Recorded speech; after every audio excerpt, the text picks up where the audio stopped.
talk today is about how to get the most for the least, and it's not really the least, it's just how do you get the best deal you can out of your reseller, how to do the best negotiating you can.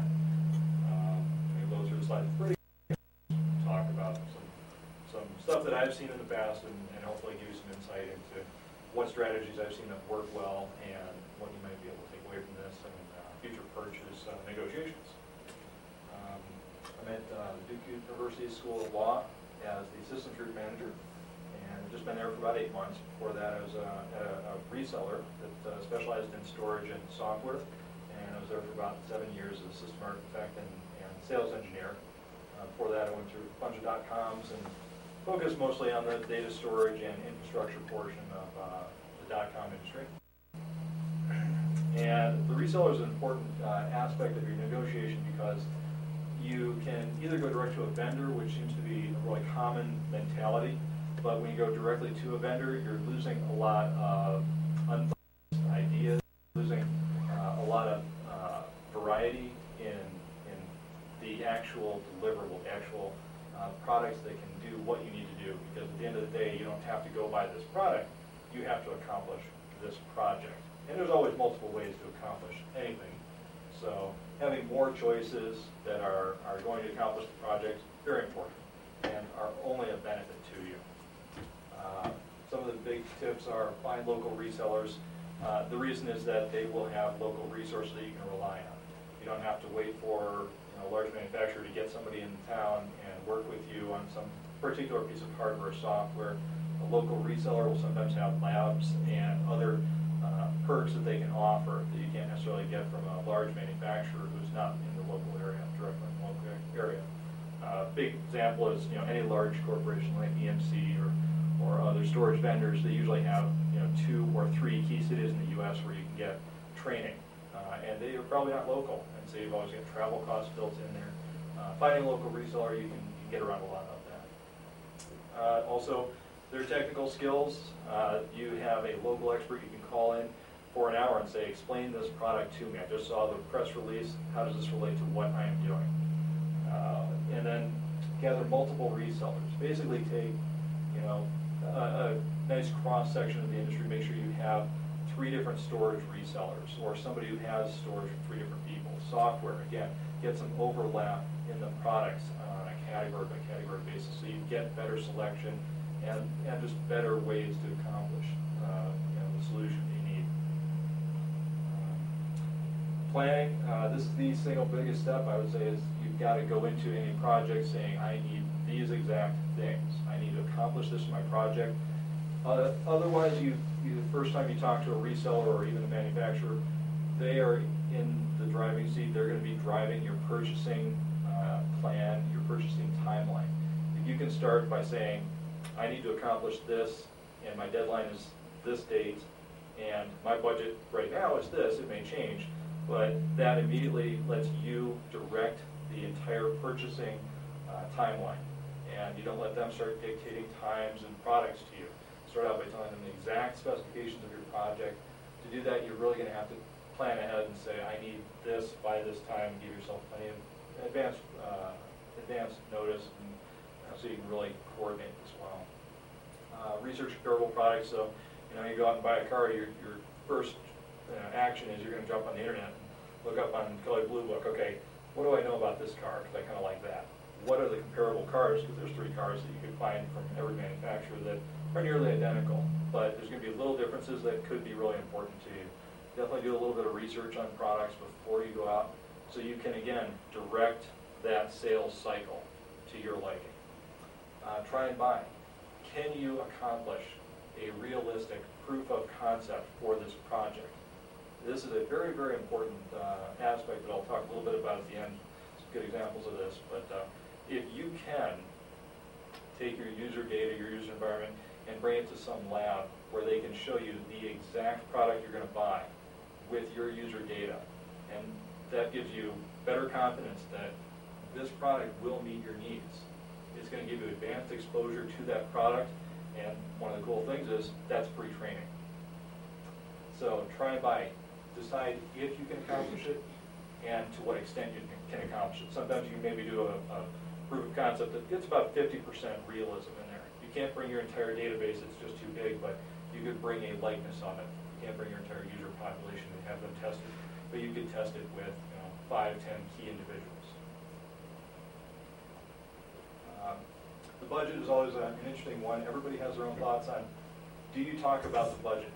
And I always say yes. Give the reseller, give the vendor an idea of what you think the product is worth. You should have done a little bit of research to know that this is the price range that these products fall into. And you know in your head what your budget is. Now you don't have to say, I have $20,000 to spend on you. That's making it too easy. Definitely talk to them about, I have this project. The total project is going to be $50,000. I have to accomplish these goals, and I have to be done at this date. And this is how I want to proceed. So again, you are directing the conversation. Without any kind of budget information, they're going to completely, well, they're going to throw random products at you. They're just not going to know where to start. And you're not going to get the most use out of these external resources, which are basically free resources. They're built into the purchase price.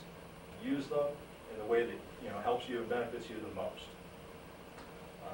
Factor in extended support costs. This is a huge thing that a lot of people get caught. Third year, support is expired. You think, okay, well, support is not that expensive. Suddenly it's 20% of the purchase price for one more year of support. A very big, somewhat well-known, but a lot of people forget this at the last minute, negotiating tactic is to get your support costs extended at the beginning because you get the purchase discount. So suddenly your support costs aren't getting a 10% discount when you're buying them in year 4. Suddenly you can buy year 4 and 5 ahead of time and get a 50 or 60% discount on that support cost. So factoring that into the initial purchase, making sure that that goes into a total cost of ownership and that you're planning ahead of time. You don't get caught with unexpected costs in the 4th and 5th year. Identify upgrade costs. Most manufacturers of products will have a different price when you grow the system later. They always have upgrade costs, and they are not going to give you the same discount again. It's always that same old thing. The initial purchase, you get the best discount.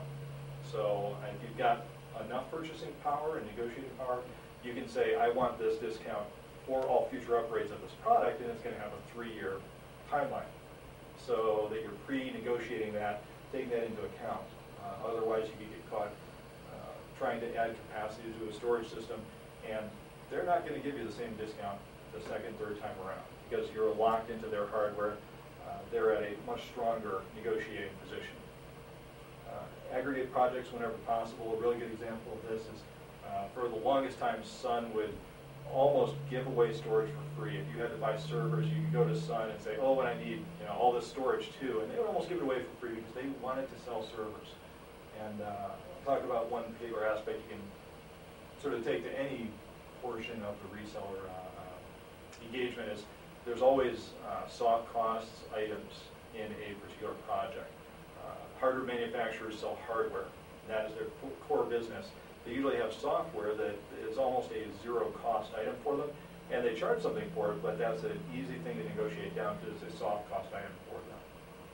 So aggregating project budgets into larger single purchases, obviously you get more negotiating power with the larger dollar value of the budget. But also there's a lot of soft costs that you can then take advantage of.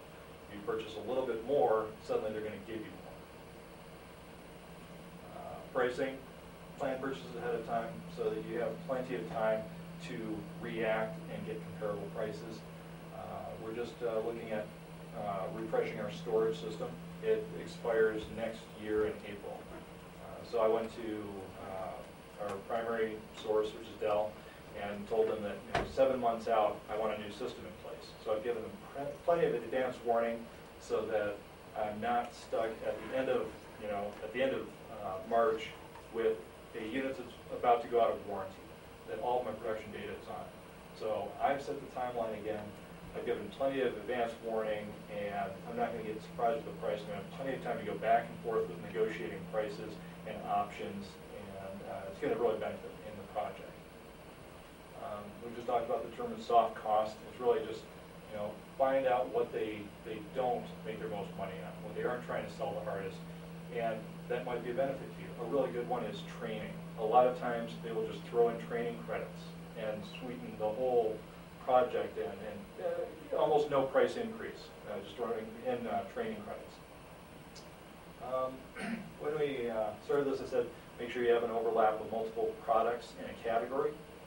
You do want to try to have your current reseller give them some sort of preferential last look.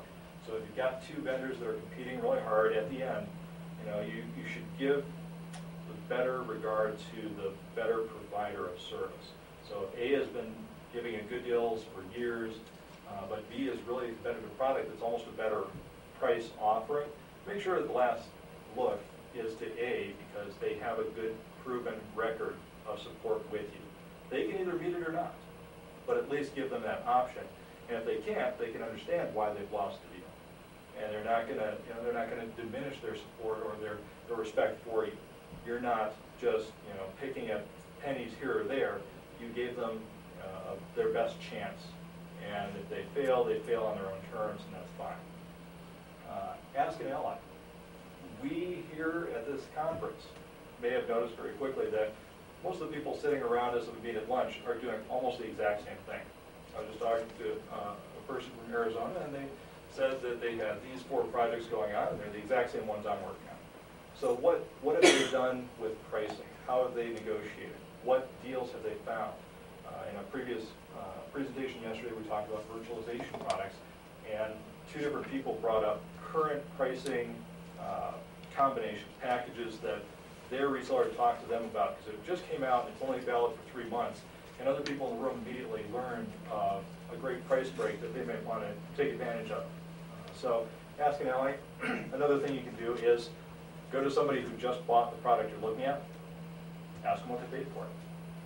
A lot of times I'll give away that information, and I won't put it out on paper or anything like that. I won't publicize it, but if I've got a good relationship with this other school and they're about to buy this product, I'd be more than happy to have a phone conversation with them, tell them, yeah, we got this discount, we negotiated this into the package, and they gave us all this great time. They gave us instead of a 3-month migration time where we could keep the old system and the new system, we said we want 6 months, and they said okay. And we didn't have to negotiate it. I just said I want 6 months of the old system staying here before you take it away. So ask an ally. It's amazing how much our jobs here are similar, and as we can see from the conference, this community is really about collaboration. Always get a competing price. If you only get one product, with one product to get one price, you're probably not going to get the best deal. And I think that's true with almost anything we buy today. But it's good to remember that because it's so easy just to say, well, we always get HP printers. Well, Dell just came to us and said, we can compete so well with HP printers. Look what we're going to give you. We're going to give you maintenance kits as long as it's under support warranty. So if you get the advanced 5-year warranty for the printer, and our printing is almost 1 million pages per semester for our student printing. Well, that comes out to every $250,000, we need a maintenance pack at $250. Suddenly, their warranty, which is only 100 or 200 more, is going to pay for itself within 6 months. And over that 5 years, it's going to more than pay for the entire printer. So looking at other competing offerings, you're going to find out things. And if you have to stay with HP, you've got a competing price, you can say, Dell's offering this, you really need to become competitive. You need to be much closer. The deliverable, it's hard to always state the deliverable explicitly early in a project. When you get close to purchasing, you want to make sure that you have agreed with the deliverable. When does warranty start? So many times it's when it leaves the manufacturer's warehouse, or it's the day it shows up on your site, and you can't use it until the end of the semester. I can't go moving production data around and implement new services until the students are off and faculty have not, have no classes for a little while. So talk about negotiating the warranty start date. Make it something that's reasonable for you. We have a warranty end date that is literally 3 weeks before the end of a semester. So we have to either extend a full year or we have to replace it with 6 months left on the warranty. So make sure your warranty start date and end date is something that's going to really fit into your schedule and be appropriate for what you need. Defined statement of project is very important when you're having additional services like a migration service or an installation service. Make sure that it's clearly defined which party is responsible for what portion and explicitly state the deliverable. And it's really, really important as it also gets into what do you want them to give you up front, like training, hands-on knowledge. Are they going to do the entire migration, or are you going to just have them do the first 10% of migration or installation, and then you're going to take the rest? You got to make sure all that's clearly defined up front, or else you could still have a failed project even if you get a good price. Kind of blaze through it really fast. Just want to get some of the high-level topics out there. I've got a lot of examples of what I've seen, what's worked, what I've seen in other places that doesn't work. But you know, I'm really interested in what is it you hope to learn from this? What can you take away from this? Where have you had a really good experience that you're really impressed with? And one thing I was always wondering is, you know, at what point is do-it-yourself really a good negotiating strategy? A lot of times we see people who say, well, yeah, your price is this, but I can do it myself for this. And just had to talk with somebody who's, you know, they only build their own computers, and they do get 10 or 20 for the same price that they could buy them from Dell or HP for about 5 of those computers. But you know, the time invested, the maintenance, and doing all the self-support, you know, are they factoring in the real total cost of ownership? And if the price is so unbalanced, HP can't come down 80%. So their only response when you sell them that is, okay, you're going to have to do it yourself. I can't come down 80%. So this is some of my experience in that regard. I was just wondering, when you're choosing a reseller, are you concerned when, you know, they really, really favor a certain manufacturer over another? Like, for instance, we have a multimedia reseller in our city that really, really, really sells a lot of Tanberg. Yeah, yeah. And it's like Tanberg first. Absolutely. There is a big advantage to that. They probably have really good knowledge in that regard. And the way that the reseller is reimbursed from and incentivized from the vendor will favor them if they can get a higher volume in that product line, in that category and product line. So there's benefits to that, but in any project, you've got to make sure there's multiple competing strategies. So you absolutely have to have product overlap in a category. So if one reseller has 3 products, but they only ever talk about one product, you have to go out and get a second reseller who can talk about that other product and keep both of them honest. They've got to compete every time. There's no oh, we're just going to stick with you because that we always buy from you. No, you got to compete every time. So there is great advantage to having a very, very knowledgeable and dedicated reseller that knows this product really well. They probably have that stuff in a lab. They do tons of installs on it, so they can get it up and running really fast, and they can, more important probably than anything else, they can say, these 2 products are great on paper, but we installed 4 of these this year, and it always fails. You've got to go this way with it, because they really know that product at a very good depth. So.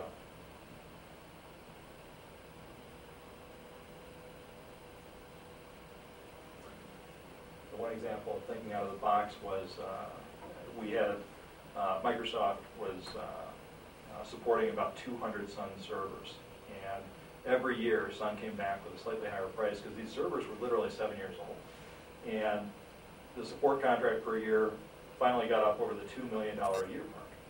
And so we came in and said, we can buy spare parts, test them, and have staff replace parts within 4 hours on site because we're a local reseller to their data center. And we were able to get the entire project for $1 million a year, and that was clearing 30% profit. So looking at alternative solutions, I know, talk of extending desktop life cycles is a big topic with budget cuts. So, 3-4 year life cycles, maybe 6 is better. You can't get a good 6-year manufacturer warranty, so you start looking at self-insurance, self-maintenance warranties. And at Duke, the computer store supplies pretty much all of the desktop computers for the health systems, which is 3/4 of the population of Duke is the health system. So they get a lot of machines that go through, and they do first-line support for all those machines. So they've been able to gather a couple of years of statistics and say, the 3rd year, we see this failure rate. 4th year, we see this failure rate. At the 4th year, we can self-insure for a 50% decrease in cost. So there's a lot of alternatives out there, and tough budget times is when it really pushes us to look for those other alternatives. It's amazing how many things we're expected to do for nothing. Yes, that is true.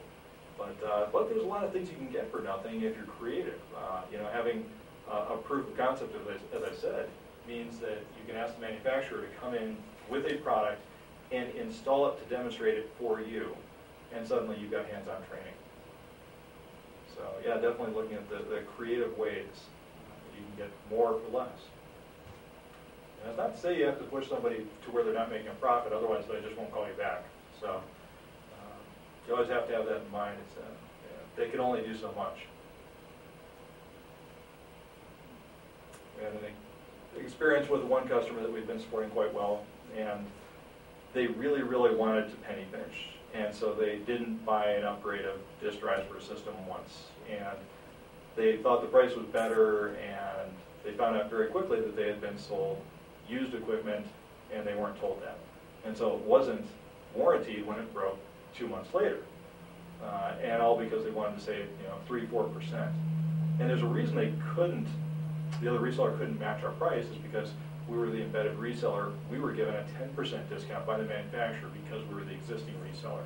So you got to look out for these deals that seem too good to be true. And looking at a 1% difference, usually you won't make the choice on price. And it's usually not in your best interest to make the choice on price when you're only looking at 1 or 2% difference.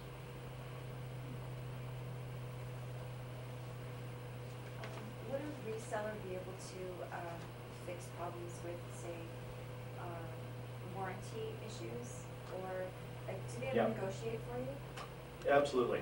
I think it is very important to find a good reseller, and when one of the biggest criteria for a good reseller is that they will be your advocate. If you can find somebody who wants to advocate your needs as the customer, they are going to benefit because they're going to get your repeat business, because they're always looking out for you, and they'll always have a better offering because they're staying closer to what you need. The resellers who just push down the manufacturer's needs and push down their current offering, and the manufacturer says, push this product this quarter. They're not working in your best interest. You're going to get the lowest results out of them. So absolutely, finding a good reseller is partly finding someone who's going to be your advocate. And some reseller who has 3 or 4 product lines that do actually compete head-to-head is going to be more likely an unbiased vendor. So it is definitely in your best interest.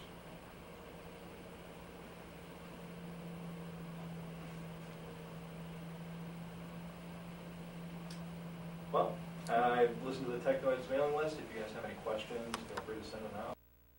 Email me. Always happy to share.